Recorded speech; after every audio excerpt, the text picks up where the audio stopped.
when you get a sort of typical westernized Englishman coming to you, what is the most important thing you have to teach? Is it concentration? No.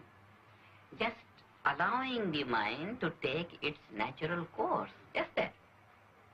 See, it will be surprising. Someone one day started to meditate. Next day he came for checking. And he said, I feel wonderful. I slept very deep and the whole thing is good. But tell me what you have taught me. I said nothing. Because the process of thinking has not to be learned. We are used to things. We know how to think from birth. Each person a sound, don't you? Yes, right. Now, is that the same sound that you give to each person? No. Each person gets different. How many sounds are there? Oh, there are lots of sounds. I mean, hundreds or thousands or... We could say thousands. And when a person has been given their own particular sound, how do they use it? I mean, when they're meditating, how do they use the sound you've given them? Why is that sound useful to them? See, every man has his own impulse of individuality. Yeah? Some man goes by and you feel attracted towards him. Other man goes and you feel repulsed. Something exchanged. The rhythm of individual life. Everyone has his own rhythm. Well, now, the rhythm of a sound which will resonate to the existing rhythm of the individual.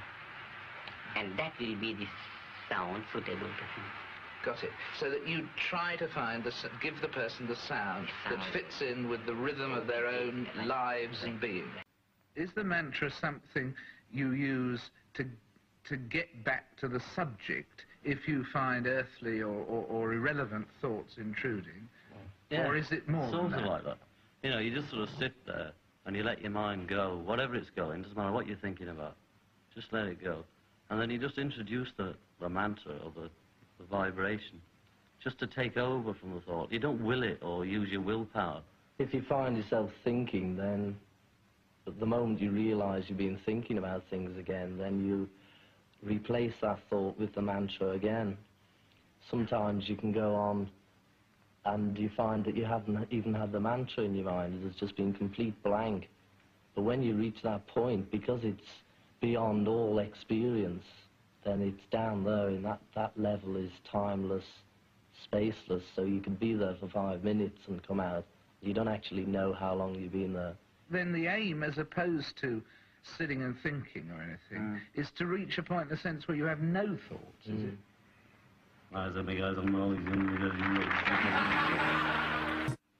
The word, for instance, the word God, I mean, does it mean something different to you now than it did before Maharishi? It means all sorts of things to me. It means, I mean, the first concept of a man in the sky, well, I kicked that one a few years ago, but I've got back to that now because it's a man in the sky as well, if you like. It's just everything.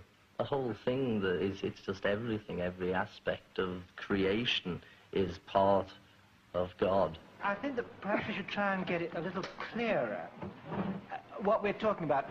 If we're talking about a mystical religious belief, which I think that George Harrison is, but are we really talking about mysticism, or are we talking about a technique of improving yourself, which is totally scientific and rational? You can take it either way. You can take it either way. Well, that's easy. This is because it is a perceptual method. If a man has got a great conceptual apparatus and he meditates, he will begin to understand the nature of the conceptual apparatus, and if he's wrong about it, he will begin to understand where he's wrong about it. If he's got no conceptual apparatus, he simply perceives an abstract experience. Now, when he's had an abstract experience, he may wish then to give himself explanations of it. But it's primarily a perceptual method. And so what this offers is an experience. But why should this abstract experience be any more valuable than any other experience? You see, George Harrison talked about a bliss experience. Well, you can have a bliss experience by drinking a bottle of whiskey. Now you get a hang of it. Why is his bliss experience, a hell of a non-bliss experience the next bliss morning, experience in any way more valuable than anybody else's bliss experience? Or are we talking about a universe which has some hidden laws and a hidden creator who manifests himself only to people like Mr. Harrison and the Maharishi when they get into a state of trance. That's what I want to know. Well, let's face it, these laws that you say, hidden laws, they are hidden, but they're only hidden by our own ignorance. And the word mysticism is just being arrived at through people's ignorance. There's nothing mystical about it, only that you're ignorant of what that entails.